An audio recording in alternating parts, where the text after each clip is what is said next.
주옵소서.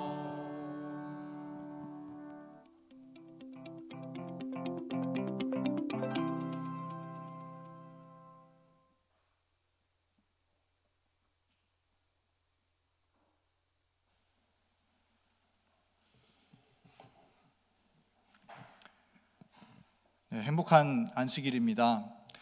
네, 이렇게 기도주일을 함께 보내고 안식일을 맞게 되니까 정말 더욱더 은혜로운 것 같습니다. 제가 알기로는 코로나 때문에 오랫동안 기도주일을 보내지 못했었다고 들었는데 이렇게 귀한 기도주일 자리에 또한 이 교문교회에 와서 함께 보내게 됨을 참 감사하게 생각합니다. 이번에 저희가 부흥이라는 주제로 한 주 동안 말씀의 은혜를 살펴봤는데요. 여러분 모두 참 은혜로운 시간 되었습니까?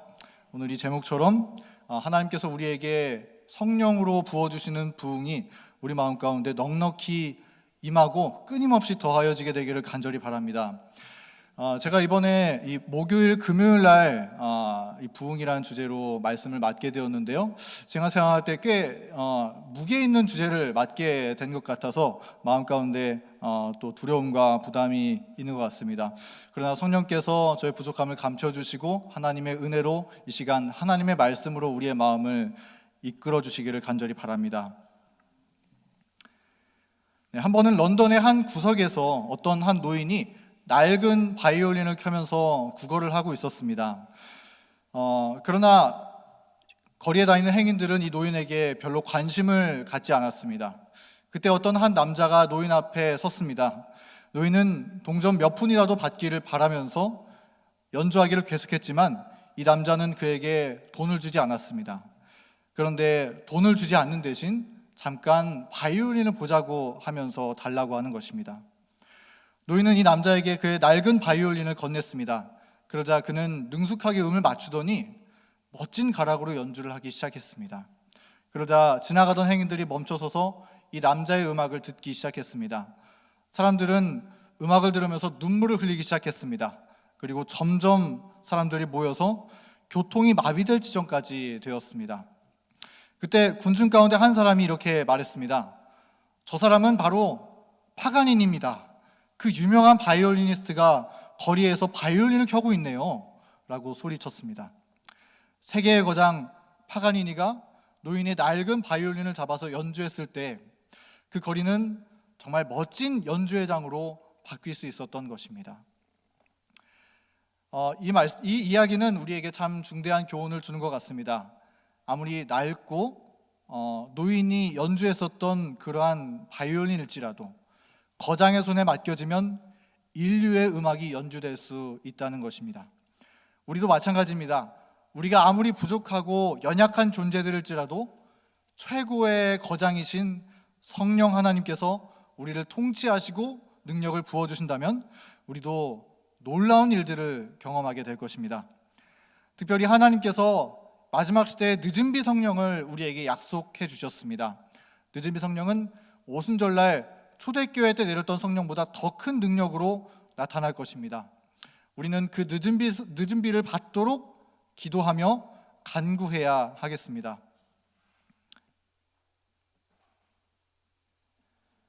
자, 첫 번째로 약속된 부흥, 늦은비 성령이라는 주제를 함께 생각해 보도록 하겠습니다. 한 가지 질문을 드리겠습니다. 예수님께서 이 땅에 재림하실 것이라는 가장 뚜렷한 재림의 징조는 무엇입니까? 코로나 바이러스인가요? 아니면 지구온난화인가요? 네, 성경은 가장 뚜렷한 재림의 징조는 천국 복음이 온 세상에 전파되는 일이라고 하는 말씀을 주셨습니다. 여기 마태복음 24장 14절의 말씀입니다. 이 천국 복음이 모든 민족에게 증거되기 위하여 온 세상에 전파되리니 그제야 끝이 오리라 라고 예수님께서 말씀하셨죠. 그러면 한 번 더 질문을 드리겠습니다. 그런데 이 땅끝까지 복음이 전파되는 일이 과연 언제 이르러 오게 될까요?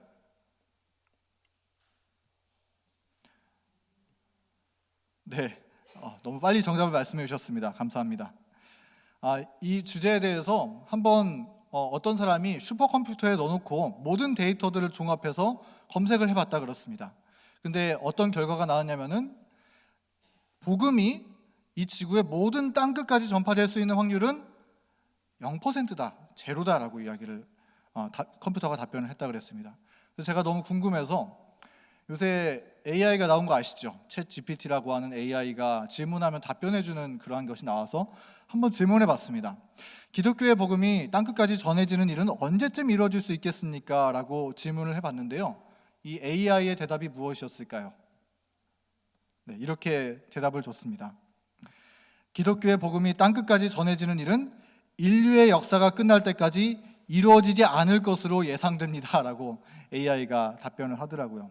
예, 천국 복음이 땅끝까지 전파되는 일은 우리 사람들의 눈에 보기에도 참 쉽지 않아 보이고 또 AI가 보기에도 참 쉽지 않아 보이는 것 같습니다. 왜냐하면 지금 복음이 전파되는 속도를 가지고는 사람들이 태어나는 인구 증가율이라든지 아니면은 문화, 언어 이런 여러 가지의 장벽을 뚫어야 되는 요인들을 따라잡기가 거의 불가능한 것처럼 보였기 때문일 것입니다. 그러면 천국 복음이 땅끝까지 전파될 때 예수님께서 그때야 끝이 오리라고 말씀하셨는데 어떻게 그런 일들이 일어날 수가 있을까요?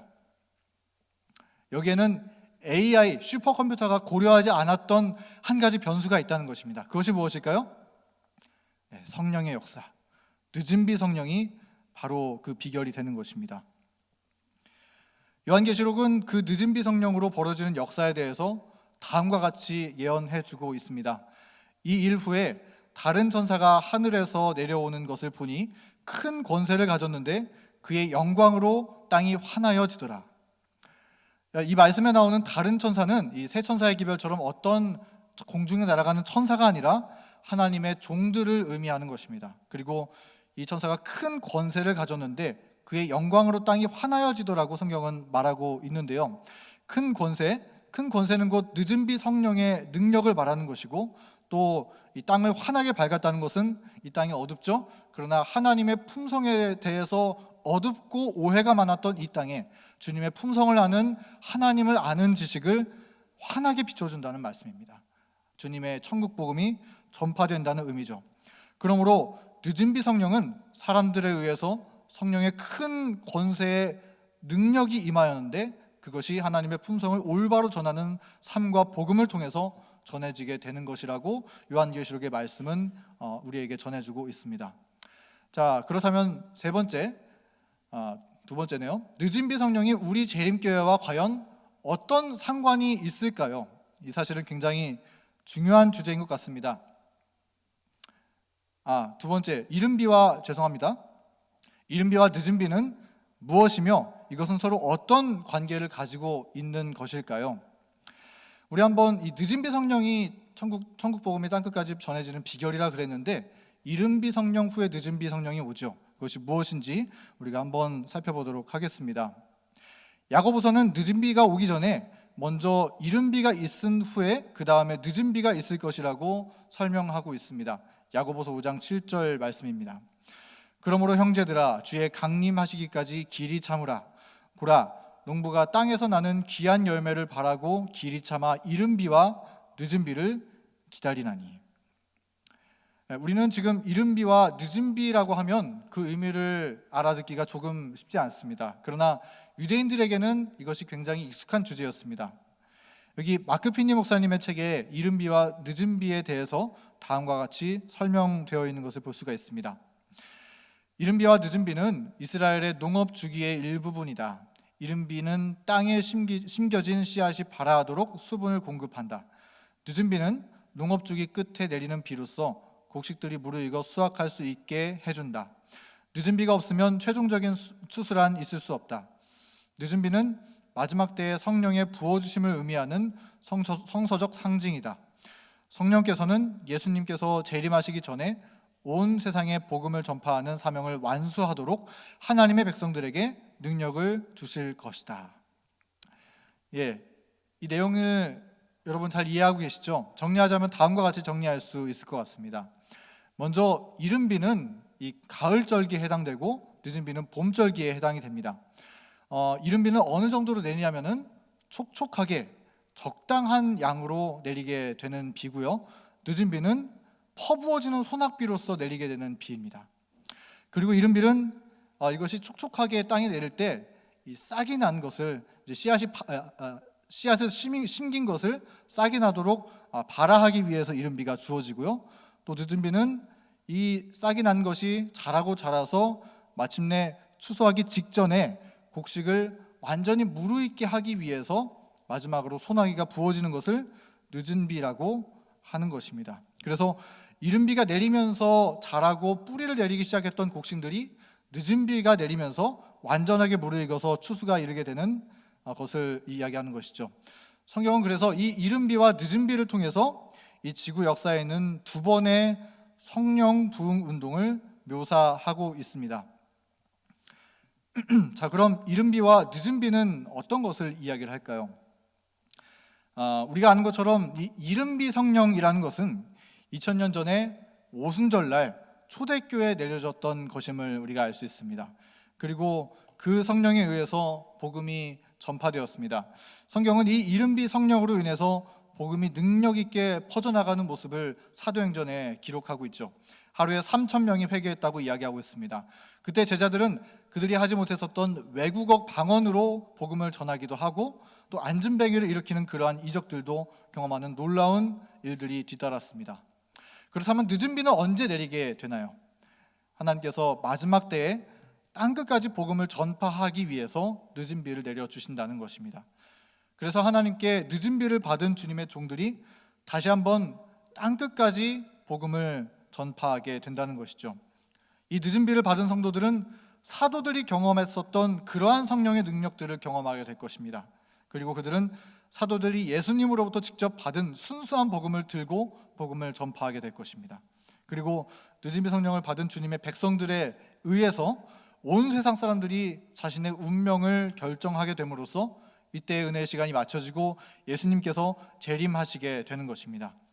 이 역사적인 대열에 하나님께서 우리를 초청하시고 우리와 함께 하시기 위해서 저와 여러분을 제7일 안식일 예수재림교회로 불러주셨다는 사실을 오늘 기억하고 주님께 감사하는 시간 되기를 간절히 바랍니다. 늦은 비는 참으로 영광스러운 사건입니다. 자, 그런데 이 이른 비와 늦은 비의 개념은 우리가 이렇게 역사적으로도 이해할 수 있지만 우리 각자의 신앙에도 또한 적용되는 것을 볼 수 있습니다. 자, 그렇다면 늦은 비를 받기 위해서는 무엇이 있어야 할까요? 먼저 이른 비를 받아야 하겠죠. 그러므로 늦은 비를 받고자 한다면 먼저 우리의 신앙 속에 이른 비의 영적 경험이 있어야 하는 것입니다. 우리의 일상 속에서 매일 아침 이른 비의 경험처럼 성령의 단비로 촉촉하게 되는 이른 비의 경험을 우리는 날마다 해야 합니다. 매일 아침 하나님의 성령의 은혜로 다시 태어나는 거듭남의 경험을 해야 합니다. 그렇게 날마다 하나님의 은혜에 자라나는 경험 가운데 살아가는 것이 바로 이른 비의 경험이고 바로 그것이 늦은 비를 준비하는 실제적인 삶이라는 것입니다.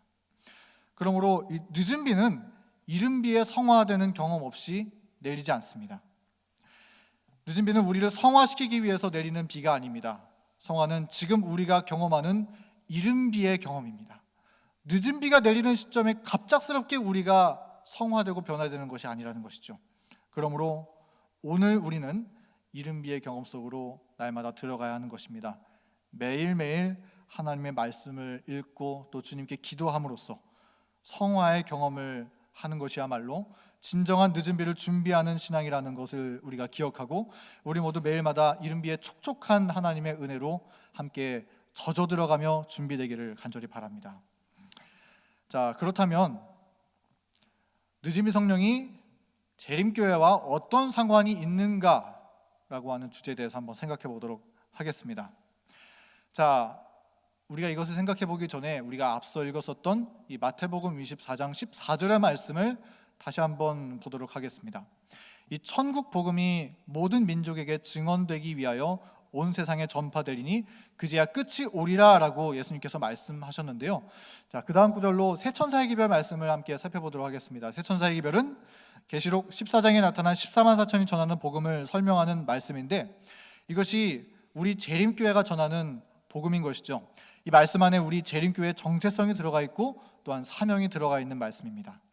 그런데 이 마태복음 24장 말씀과 또 새 천사의 기별의 말씀을 나란히 놓고 보면은 이 말씀은 서로 같은 이야기를 하고 있는 구절임을 발견할 수 있습니다.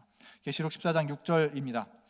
또 다른 천사가 공중에 날아가는데 땅에 거하는 자들 곧 모든 민족과 종족과 방언과 백성에게 전할 영원한 복음을 가졌더라 라고 이야기를 하고 있습니다. 자, 여기 모든 민족과 종족과 방언과 백성에게 복음이 전한다 그랬었는데 이것이 무엇을 의미하죠? 아까 마태복음 24장 14절에 말씀했던 복음이 땅끝까지 전파되는 것을 의미하는 것입니다. 그리고 이 세 천사의 기별의 복음은 어떤 복음입니까? 영원한 복음이죠. 아담의 때로부터 매 시대마다 있었던, 영원 전부터 있었던 영원한 변하지 않는 복음, 영원한 복음이 세 천사의 기별의 복음인 것입니다. 그런데 이 영원한 복음이 무엇이냐면 바로 땅끝까지 전파되어야 마땅한 천국 복음이라는 것입니다. 서로 같은 의미를 말하는 것이죠. 이 말은 무엇일까요? 우리가 전하는 세 천사의 기별, 우리가 전하는 영원한 복음, 그 복음은 땅끝까지 전파되어서 지구 역사가 끝마쳐지고 예수님께서 재림하시기 위해서 전파되는 복음이라는 의미인 것입니다. 자, 그런데 땅끝까지 전파되려면 무엇이 필요할까요? 지금 우리가 복음이 전파되는 속도로는 불가능하다 그랬죠. 무엇이 필요하다 그랬습니까? 늦은비 성령이 필요하다고 했습니다. 그러므로 이 말씀을 종합해 봤을 때 우리가 다니는 이 재림교회는, 우리가 부르심을 받고 섬기도록 되어 있는 이 재림교회는 온 세상에 복음이 전파되도록 늦은비 성령을 준비하는 그릇입니다. 다시 한번 말씀드리겠습니다. 이 재림교회는 온 세상에 복음이 전파되도록 늦은비 성령을 준비하는 그릇으로서 하나님께서 택하셨다는 것입니다. 그렇기 때문에 우리가 인침을 받고 우리가 준비되어서 늦은비 성령을 받았을 때, 그때야 예수님께서 재림하실 예언적 조건들을 비로소 갖추게 된다는 것이죠. 자, 이 내용을 말씀드리면서 들었던 질문을 다시 한번 생각해 보겠습니다. 늦은비 성령이 우리 재림교회와 어떤 상관이 있습니까?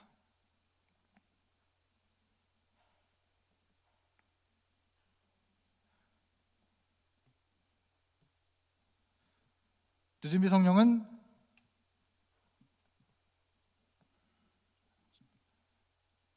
잠시만요. 제가 이런 방식으로 처음 해보다 보니까 헷갈립니다. 제가 읽겠습니다. 늦은비 성령은 재림교회의 부르심입니다. 또 늦은비 성령은 재림교회의 목적입니다. 또 늦은비 성령은 재림교회의 사명입니다. 그리고 늦은비 성령은 재림교회의 존재 이유인 것입니다. 그러므로 우리는 어떠한 삶을 살아야 할까요? 우리의 매일의 삶은 이 늦은비 성령을 위해서 준비하는 삶을 살아야 하는 것입니다. 우리가 매일 아침 새벽 기도하고 말씀을 보고 교회에 나오고 식사 봉사를 하고 청소를 하고 예배를 섬기는 모든 일들이 바로 이 늦은비 성령을 준비하는 과정이라는 사실을 오늘 우리가 함께 기억하게 되기를 간절히 바랍니다. 그러나 안타까운 것은 증언의 말씀에는 늦은비를 받는 사람의 숫자가 매우 적을 것이라고 하는 말씀이 있습니다. 그것이 현실일지 모르겠습니다. 그것은 하나님께서 속이 좁아서 그런 것이 아니라 어쩌면 우리의 마음이 완고해서 그런 기록이 있는지 모르겠습니다. 그러나 우리 교문익교회가 함께 이 늦은비를 위해서 기도하고 준비하고 연합한다면, 우리가 그래서 서로를 위해 기도하고 붙들어주고 또 성령 안에서 온전히 하나가 된다면 하나님께서 이 교회 전체를 늦은비를 받는 그릇으로서 준비시켜 줄 믿습니다. 이 말씀을 함께 읽어봤으면 좋겠습니다. 주님의 한결같은 임재가 위로가 되고 지지가 될 것이다. 환난의 때, 곧 개국 이래로 없었던 환난의 때에도 당신의 택하신 사람들은 확고부동하게 설 것이다. 다음 말씀 다 같이 읽겠습니다. 사탄이 모든 악의 군대와 합세할지라도 하나님의 성도 중 가장 연약한 사람도 멸할 수 없다. 아멘. 너무 감동적인 말씀 아닌가요? 사탄이 모든 악의 군대와 합세하더라도 마지막 때 그렇게 사탄이 일할지라도 하나님의 성도 중 가장 연약한 사람도 멸할 수 없다. 이것이 하나님의 약속인 것입니다. 우리 교회 전체가 하나가 되어서 주님을 신뢰한다면 우리 중에 가장 연약한 사람이라 할지라도 사단이 멸할 수 없다고 하는 것이 하나님의 약속인 것입니다. 이 보석 같은 하나님의 약속이 우리 교회에 참으로 실제가 되어서 우리 모두 이 성령의 부흥 가운데 함께 동참하게 되는 가족들 되기를 간절히 바랍니다. 자, 네 번째입니다. 그렇다면 늦은 비를 받기 위해서 충족시켜야 할 조건은 무엇일까요? 어제 간단하게 말씀을 드렸지만 오늘 이 부흥의 계절이라는 마크 핀니 목사님의 책에 나와 있는 대로 5가지로 요약되어 있는 말씀으로 다시 한번 이야기 드리겠습니다. 그래서 이 내용을 기초 삼아서 함께 늦은 비를 받는 조건이 무엇인가에 대해서 다시 한번 묵상하는 시간 갖도록 하겠습니다. 첫 번째는 성령을 받기 위한 첫 번째 조건으로서 하나님께 구하는 것이라고 목사님은 이야기했습니다. 오늘 교재는 그래서 다음과 같이 이야기합니다. 늦은 비 성령은 오직 열렬한 기도의 응답으로서 주어질 것이다. 또 하나님의 말씀 스가랴 10장 1절 말씀에는 봄비가 올 때에 여호와 곧 구름을 알게 하시는 여호와께 비를 구하라라고 그랬습니다. 구하라. 오순절날 이 제자들은 사생결단의 마음으로 간절하게 하나님의 도우심을 간구했습니다. 땅끝까지 복음을 전파하라는 하나님의 대사명 앞에서 연약하고 무력한 인간의 힘으로서는 아무것도 할 수 없다는 것을 그들은 절실히 깨닫게 되었습니다. 그리고 하나님께 매달렸습니다. 그렇게 할 때 하나님께서 불의 혀 같은 모양으로 임하셔서 그들에게 능력을 더하여 주셨습니다. 성도 여러분, 우리가 간구하지 않으면 늦은 비를 받을 수 없습니다. 오순절날 제자들이 그랬던 것처럼 우리도 하나님의 사명 앞에 우리의 부족함을 깨닫는다면, 우리도 하나님의 도우심의 필요를 깨닫는다면 진지하고 열렬하게 하나님 앞에 탄원의 기도를 함께 드리게 되기를 간절히 바랍니다. 성령은 우리가 갈망하는 정도에 비례하도록 오신다라고 증언의 말씀은 이야기했습니다. 그러므로 우리의 모든 것을 다해서 우리 주님을 붙잡고 늦은 비를 간구하는 저희 모두가 되기를 간절히 바랍니다.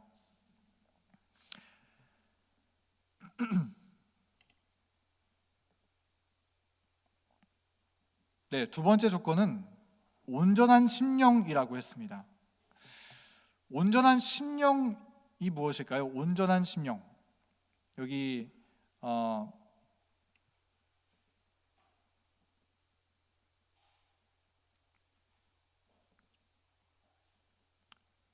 부흥의 계절 108페이지에 있는 내용을 읽어보도록 하겠습니다. 온전한 심령이란 전적으로 하나님께 바쳐진 마음을 의미한다. 완전히 그분께만 충성하는 마음이다. 하나님의 뜻을 행하기 갈망하는 마음이다 라고 여기에 기록되어 있습니다. 이 온전한 심령이라는 것은, 이것을 우리 영어 원문으로 읽어보면은 뭐라고 써 있냐면은 undivided heart라고 써 있습니다. 다시 말해서 나누어지지 않는 마음이라는 것이 이 온전한 심령이라는 의미이죠. 자, 그러면은 이 나누어지지 않는 마음이라는 것이 무엇일까요? 우리가 이것을 알기 위해선 나누어진 마음이 무엇인지를 한번 생각해 보아야겠죠. 무엇이 나누어진 마음입니까? 우리가 하나님도 섬기고자 하고 동시에 세상도 즐기고자 하는 마음이 바로 나누어진 마음입니다. 예를 들어 볼까요?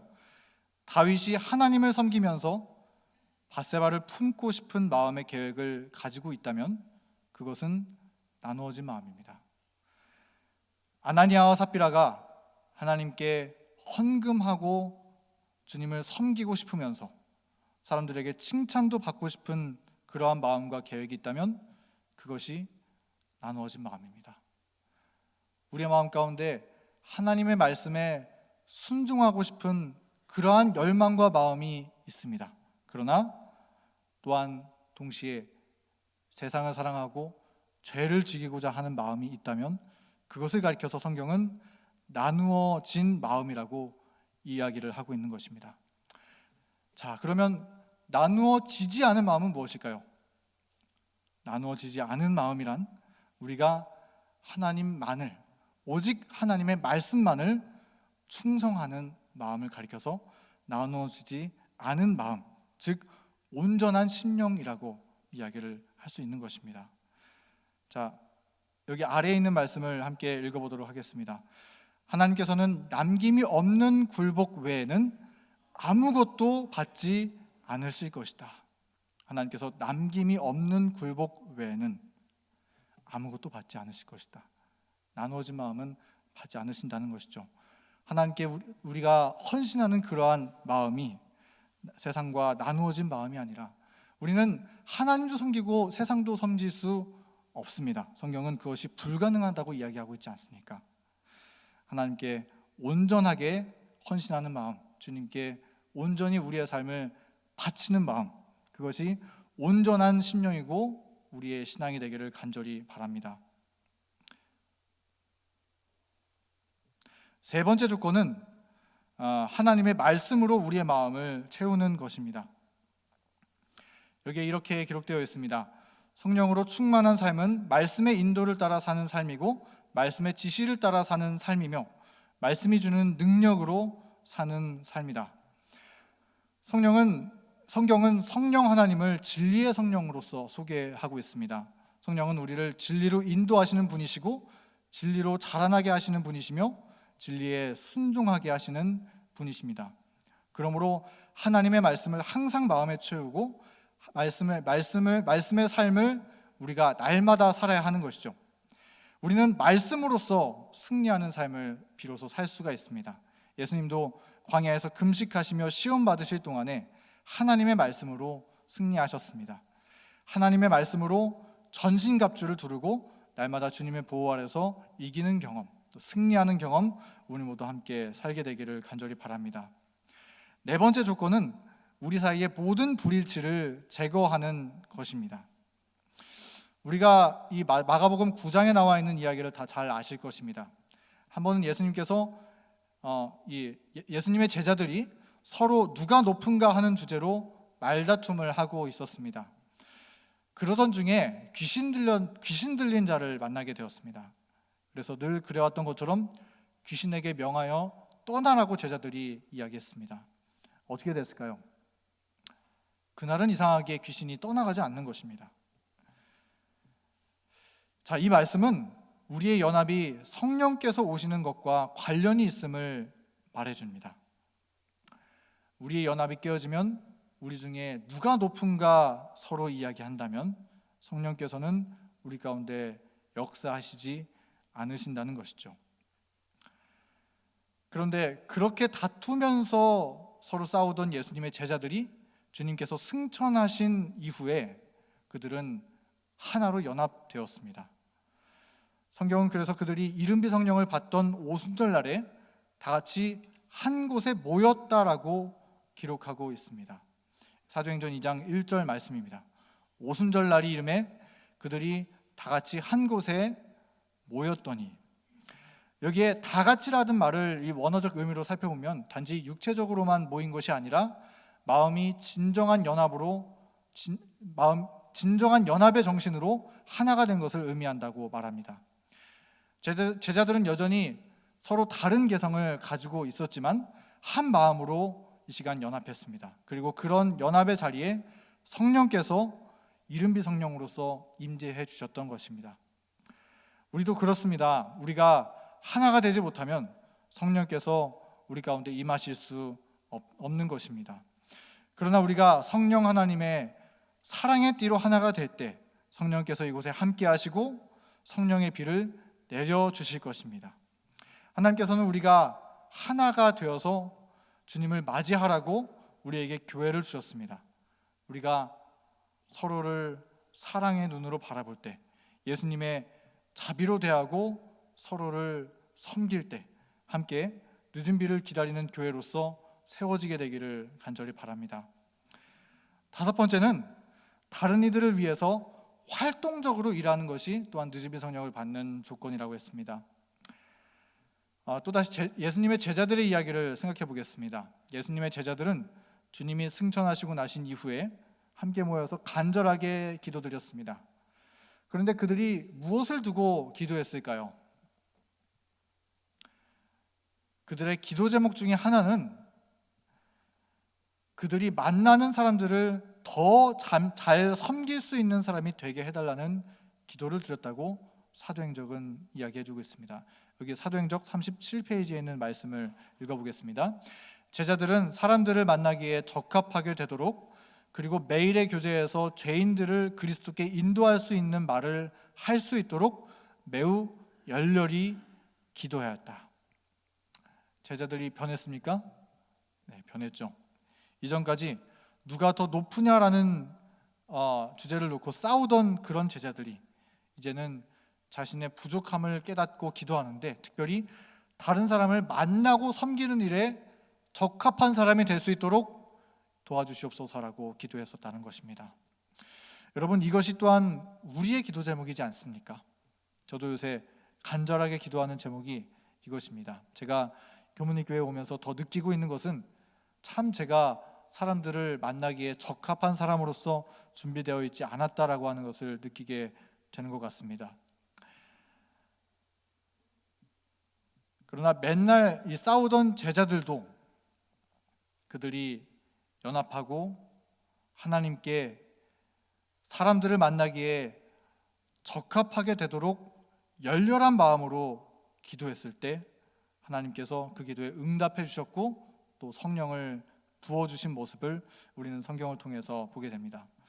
성도 여러분, 저를 포함해서 우리 모두가 다른 사람을 섬기는데 더 유용한 하나님의 도구가 되게 해달라고 하는 이 사도들의 기도를 함께 드리게 되기를 간절히 바랍니다.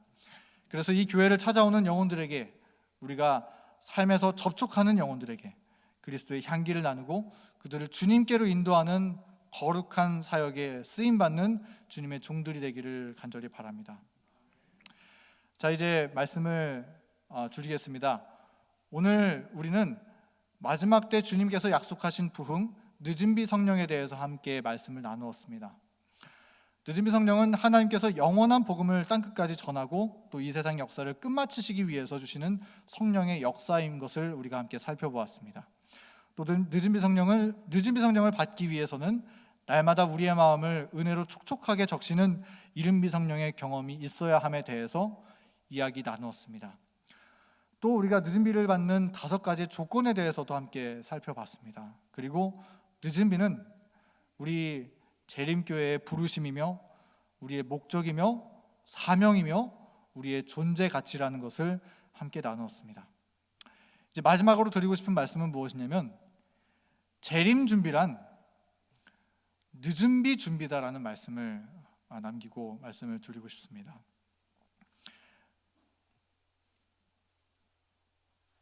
우리는 날마다 재림을 기다리고 또 재림을 준비한다고 이야기하면서 살고 있습니다. 그런데 재림을 준비하는 신앙이란 과연 무엇입니까? 우리는 어떠한 방법으로 예수님의 재림을 준비하고 있습니까? 이러한 주제가 우리들의 마음 가운데 너무나 막연하고 혹은 엉뚱하게 되었는지 모르겠습니다.